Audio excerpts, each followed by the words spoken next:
నమస్తే. ఇన్నాళ్ళు నన్ను సపోర్ట్ చేస్తూ, ఎంకరేజ్ చేస్తూ మీ ప్రేమని నాకు అందిస్తున్న ప్రతి ఒక్కరికి కృతజ్ఞతలు. అలాగే ఈ వీడియో కూడా ఖచ్చితంగా మీకు ఉపయోగపడుతుంది. లైక్, షేర్ అండ్ సబ్స్క్రైబ్ చేసి మీ సపోర్ట్‌ని నాకు అందించండి. అలాగే ఈ వీడియో పట్ల మీకున్న అభిప్రాయాన్ని కామెంట్ సెక్షన్‌లో కామెంట్ చేసి తెలియజేయండి. ఇప్పుడు వీడియోని చూద్దాం. జీవితంలో రకరకాల సమస్యలతో బాధపడుతున్నారా? ముఖ్యంగా ఆర్థిక సమస్యలతో సతమతమవుతున్నారా? ఎన్నో పరిహారాలు చేసి అలసిపోయారా? మంచి మార్గం దొరకాలని కోరుకుంటున్నారా? అయితే రండి, విశ్వాన్ని ఎలా అడగాలో తెలుసుకుందాం. లా ఆఫ్ అట్రాక్షన్ క్లాసెస్ మీకోసం మన ఛానల్లో. వివరాల కొరకు సంప్రదించండి. నమస్తే, వెల్కమ్ టు అవర్ ఛానల్. నేను పద్మిని. ప్రస్తుతంతో పాటు ప్రముఖ ఆధ్యాత్మికవేత్త, అస్ట్రాలజర్, అలాగే లైఫ్ కోచ్ శ్రీమతి డాక్టర్ సుధా గారు మనతో పాటు ఉన్నారు. మాట్లాడదాం. సుధా గారు నమస్తే అండి. నమస్కారం పద్మిని. బాగున్నారా సుధా గారు? ఫైన్.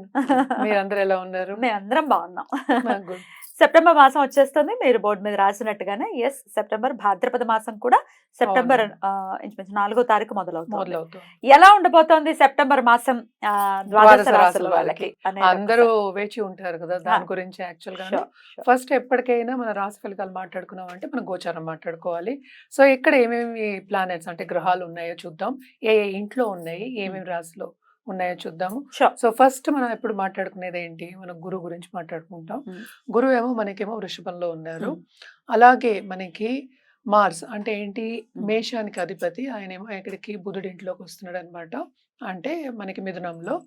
అలాగే బుధుడు దిగుతున్నారు ఎక్కడికి, మనకి సింహానికి. ఆల్రెడీ రిట్రోగ్రేడ్ అయ్యి దిగడం అంటే సెప్టెంబర్ 4th కి 5th కి అలా దిగుతున్నారు అనమాట. తర్వాత కేతు ఏమో మనకి కన్యలోనే ఉన్నారు. అలాగే రాహు మనకి మీనంలో ఉన్నారు. శని ఏమో రిట్రోగ్రేడ్ లో మనకి కుంభంలోనే ఉన్నారు. ఇంకోటి ఏంటంటే మనకి ఇక్కడ శుక్రుడేమో మనకి ఆగస్ట్ ఎండ్ నుంచి మనకి సెప్టెంబర్ 18th వరకు ఇందులో అంటే ఏంటి కన్యలో ఉంటున్నారు. మళ్ళా ఆయనేమో తులాకి వెళ్తున్నారు సెప్టెంబర్ 18th కి. రవి ఏమో మనకి సెప్టెంబర్ 16th కి కన్యకి దిగుతున్నారు అనమాట. అలాగే బుధుడు నేను ఇందాక మాట్లాడినట్టు కిందకు వస్తున్నారు, సింహానికి వస్తున్నారు. సో ఇవి గ్రహచారాలు. మనం ఎప్పుడు అనుకున్నట్టే కొన్ని రాసులకి చాలా బాగుంటాయి, కొన్ని రాసుల వారికి మిశ్రమంగా ఉంటాయి. జనరల్ గా మనం చూసామంటే అన్ని మిశ్రమ ఫలితాలే మనం చెప్తూ ఉంటాం. ఎందుకంటే మనకి షార్ట్ టర్మ్ పీరియడ్ ఇది, అంటే 30 రోజులకి మాట్లాడుకుంటున్నాము. సో ఈ గ్రహచారం పట్టే మనం అన్ని రాసుల వారికి మాట్లాడుకోవాలి. సో అందరికి మిశ్రమ ఫలితాలు. కొన్ని రాశులకి చాలా బాగుంటాయి, ఎస్పెషల్లీ వృశ్చిక రాశికి, మేష రాశికి చాలా బాగుంటుంది. ఎందుకు బాగుంటుంది అనేది కూడా ఒకసారి మనం వివరంగా తెలుసుకుందాం. అలాగే సో మంత్లీ కాబట్టి 30 రోజులకి సంబంధించి కాబట్టి కుజ, బుధ, రవి, శుక్రుల్ని బేస్ చేసుకుని మీరు ఇప్పుడు చెప్పేటటువంటి ఫలితాలు మొత్తం అన్ని చూసుకుంటాం. ఎందుకంటే అరే కేతు, రాహు కూడా చూసుకోవాలి కదా, మేజర్ గ్రహాలు. ఎప్పటికైనా గ్రహచారం అంటే ఏంటి, గోచారం చూసినప్పుడు మనం మేజర్ గ్రహాలని ఎక్కువ తీసుకుంటాం, అంటే పరిగణనకి ఎక్కువ తీసుకుంటాం. ఇవి చిన్న చిన్న అంటే ఏంటంటే తొందరగా మూవ్ అయ్యే ప్లానెట్స్ కనుక మనం కొంతవరకు చెప్పగలుగుతాం. ఏదైనా సరే వ్యక్తిగత జాతకం మీద ఆధారపడి ఉంటుంది. డెఫినెట్లీ ఏది జరిగినా 1 minute లో జరుగుతుంది, ఒక్క రోజు చాలు కదా. అదే కరెక్టే. బట్ ఏంటంటే అది లైఫ్ లాంగ్ వాళ్ళకి అది రిజల్ట్స్ అనేవి కనిపిస్తూ ఉంటాయి. కానీ అదే మంచి ఫలితాలు అయితే తప్పక అందరూ సంతోషిస్తారు. అవే ఏంటంటే కొంచెం ఏదైనా నలతో వచ్చింది, లేకపోతే మెడికల్ ఇష్యూస్ వచ్చాయి, లేకపోతే మనీ వెళ్ళిపోవడం, అలాగే సంపద పోవడం కానీ, లేకపోతే ప్రమోషన్ రాకపోవడం కానీ, లేకపోతే ఉద్యోగం పోవడం కానీ, ఉద్యోగం మార్పిడి కానీ, ఇలాంటివి జరిగినప్పుడు అందరికీ కన్సర్న్ అనేది ఎక్కువ అవుతుంది, యాంగ్జైటీ ఎక్కువ అవుతుంది.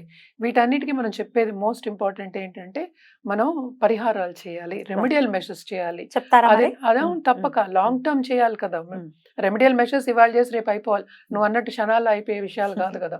సో లాంగ్ టర్మ్ చేయాలి కనుక తప్పక అన్ని రాసుల వారికి ఏమి ఘోషిస్తాం. కన్యారాశి వారు, కన్యారాశి వారికి ఎలా ఉండబోతుందండి సెప్టెంబర్ మాసం? రకరకాల అతేమో శుక్రుడు నీచబడి ఉన్నాడు, కేతుతో ఉన్నాడు, మళ్ళీ రవి వచ్చి కలుస్తున్నాడు. చెప్పండి సుధా గారు. సో తప్పక వీళ్ళకి మిశ్రమ ఫలితాలే చెప్తామన్నమాట. అదొకటి కాకుండాను second half of this month చాలా బాగుంటుంది. ఆర్థిక పరిస్థితి ఇంప్రూవ్ అవుతుంది. అలాగే ఇన్వెస్ట్మెంట్ చేసే ఒక సూచన కనిపిస్తుంది. అంటే ఏంటంటే ప్రాపర్టీస్ కానీ లేకపోతే వాహనాలు కొనుక్కునే ఛాన్సెస్ ఎస్పెషల్లీ కనిపిస్తున్నాయి. మనకి ఏంటంటే శుక్రుడు మనకి సెప్టెంబర్ 18కి మనకి తులాకి వెళ్తున్నారు. So second half of this month అంటే ముందు నుంచి మనకి ప్రిపరేషన్ అవ్వాలి. సో తప్పక వీళ్ళకి మిశ్రమ ఫలితాలు, ఆర్థికంగా ఎదుగుదల అనేది ఈ నెలలో కనిపిస్తోంది అని చెప్పుకోవాలి. అండ్ 7th రాహు ఉన్నారు కనుక తప్పక వీళ్ళకి ఫారెన్ బిజినెస్ కానీ, ఫారెనర్స్ టచ్ రావడం కానీ, అంటే బయట కన్సల్ట్ చేయడం కానీ ఇలాంటివి జరుగుతాయి. అలాగే ట్రావెలింగ్ కూడా ఎక్కువ అనిపిస్తోంది అనమాట. తప్పక ట్రావెలింగ్, షార్ట్ టర్మ్ ట్రావెల్ అనేది ఉంటుంది. ధార్మిక కార్యక్రమాల్లో తప్పక పాల్గొంటారు వీళ్ళు. రిలీజియస్ కార్యక్రమాల్లో పాల్గొని అలాగే చురుగ్గా పనిచేస్తారు. అంటే ఏంటి, మోస్ట్ ఇంపార్టెంట్ అదే, ఫిజికల్గా మెంటల్గాను చురుగ్గా ఉండాలి. అలాంటిది తప్పక కనిపిస్తోంది. అలాగే ఏంటంటే రవి కూడా మనకి సెప్టెంబర్ 16కి దిగుతున్నారు. సో తప్పక 12వ లార్డ్ మనకు వచ్చినప్పుడు ఖర్చు అనేది అధికం. అందుకే కదా ఇన్వెస్ట్మెంట్ అని వాహనాలు చెప్పాలి, కొనుక్కుంటారు. అంటే శుభ ఖర్చులు అని చెప్పాలి. ఆనందంగా ఉంటారు దాని ద్వారా. అదే శుభ ఫలితాలు అని చెప్తూ ఉంటాము. శుభ కార్యక్రమాలకి ఖర్చు పెట్టడం అనేది కనిపిస్తుంది అని Yeah. చెప్తున్నాం అనమాట. Yeah. అలాగే కేతు కూడానే ఉన్నారు కనుక తప్పక వీళ్ళకి స్పిరిచువల్ గ్రోత్ అనేది ఎక్కువే. సో స్పిరిచువల్ గ్రోత్ ఉంది కనుక వాళ్ళు రిలీజియస్ కార్యక్రమాల్లో పాల్గొనడం కానీ, షార్ట్ టర్మ్ ట్రావెల్, గుళ్ళకి గోపురాలకి వెళ్ళడం కానీ, నలుగురితో కలవడం కానీ, ఆనందంగా ఉండడం కానీ కనిపిస్తుంది అనమాట. Especially second half of this month అని చెప్పుకోవాలి. రైట్. సో బాగుంటుంది చాలా అని చెప్పుకోవాలి. ఈ రాశిలో ఉన్న స్టూడెంట్స్కి మాత్రం తప్పక కాంపిటేటివ్ ఎగ్జామ్స్, గవర్నమెంట్ ఎగ్జామ్స్ ఏమైనా వస్తున్నాయి అంటే, కాంపిటేటివ్ ఎగ్జామ్స్ అంటే చాలా మటుకు మనకి గవర్నమెంట్ ఎగ్జామ్స్ ఉంటాయి. వాళ్ళు అనుకున్న సబ్జెక్ట్లో వాళ్ళు తప్పక విజయం సాధిస్తారు, విజయవంతులు అవుతారు. Especially second half of this month ఆ టైంలో డేట్లు వస్తాయి, ఎగ్జామ్ డేట్లో తప్పక శ్రమపడి చదువుతారు. పైకి వచ్చే సూచనలు బాగా కనిపిస్తున్నాయి. ఎందుకంటే సర్వీస్ ఓరియంటెడ్ అని కూడా మనం చెప్పొచ్చు. శని తప్పక శ్రమ ఇస్తాడు, అలాగే ఇంకోళ్ళకి సర్వీస్ చేయడం కానీ అలాంటివన్నీ ఇస్తూ ఉంటాడు కనుక తప్పక వాళ్ళకి నిరుద్యోగులకి ఉద్యోగ అవకాశాలు అనేవి ఈ నెల వాళ్ళకి కనిపిస్తున్నాయి బ్యూటిఫుల్. అని చెప్పాలన్నమాట. అండ్ మనం చూసాము అంటే మనకి ఈ సంచారం కూడా గురు సంచారం చాలా మంచిది. సో ఏది చేసినా కొంతవరకు ప్రాబ్లమ్స్ ఉన్నప్పటికీ మంచి లాభాలు కానీ, భాగ్యం డెవలప్ అయ్యే ఛాన్సెస్, సూచనలు కనిపిస్తున్నాయి ఈ నెలలో అని చెప్పాలి. అదొకటి కాకుండా మనకి 10th కుజుడు ఉన్నారు. సో అగ్రెసివ్గా ఎక్కువ శ్రమ పడతారు.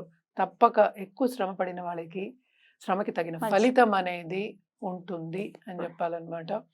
మనకి ఏంటంటే ఈ రాశికి అధిపతి మనకి 12వ ఇంట్లో పడుతున్నారు కనుక తప్పక ఫారిన్ ట్రావెల్ అనేది ఉంటుంది. ఇందాకనే ఫారిన్ టచ్ కూడా చెప్పారు. ఇవన్నీ మంచి సూచనలు. అలాగే ఉద్యోగ మార్పిడి కూడా ఉండొచ్చు. ఫారిన్ లో వెళ్ళి ఉద్యోగం చేసే వాళ్ళకి మంచి సూచనలు అని చెప్పొచ్చు అనమాట. బట్ అయినప్పటికీ వీళ్ళు చేసుకోవాల్సినటువంటి పరిహారాలు ఏమైనా ఉన్నాయా? తప్పక ఉంటాయి. పరిహారాలు చేయకపోతే ఎలా మరి? తప్పక పరిహారాలు చేయాలి. నిత్యం పూజలు చేయడం అనేది చాలా మంచిది. నిత్యం గణపతికి, లక్ష్మీ గణపతికి చేయడం ఎక్స్ట్రీమ్లీ ఇంపార్టెంట్. శుక్రుడు మనకి 2వ ఇంటికి వెళ్ళినప్పటికీ కుటుంబ పరిస్థితి అనేది మెరుగుపడుతుంది కనుక లక్ష్మీ గణపతికి చేయడం అనేది అటు ఆబ్స్టకల్స్ కింద, అలాగే మనకి సంపద పెరగడానికి కూడా చాలా బాగుంటుంది అని చెప్పుకోవాలి. నిత్యం చేయడం మంచిది. అలాగే శని కాళ్ళు పట్టుకోవడం, శనీశ్వరుడు అంటే సాటర్డే హనుమాన్ చాలీస చదువుకోవడం కానీ, హనుమాన్ని కొలవడం కానీ చాలా మంచిది. అండ్ ఆల్సో మనం చూసాము అంటే ఈ రాశిలో ఉన్న స్టూడెంట్స్కి బాగుంటుందని చెప్పాను కనుక తప్పక వీళ్ళు గరిక గణపతికి రోజు పెట్టడం అనేది మంచిది అనమాట. రైట్ అండి, చాలా బ్యూటిఫుల్ గా ఎక్స్ప్లెయిన్ చేశారు. ఒక మంచి మాసంగా ఖచ్చితంగా కన్సిడర్ చేయొచ్చు కన్యా రాశి వారికి సెప్టెంబర్ మాసం. That's a beautiful thing to know. Right, thank you so much. ఇక నెక్స్ట్ ఎపిసోడ్ లో తులా రాశి గురించి తెలుసుకుందాం. థ్యాంక్ యూ అండి, నమస్తే.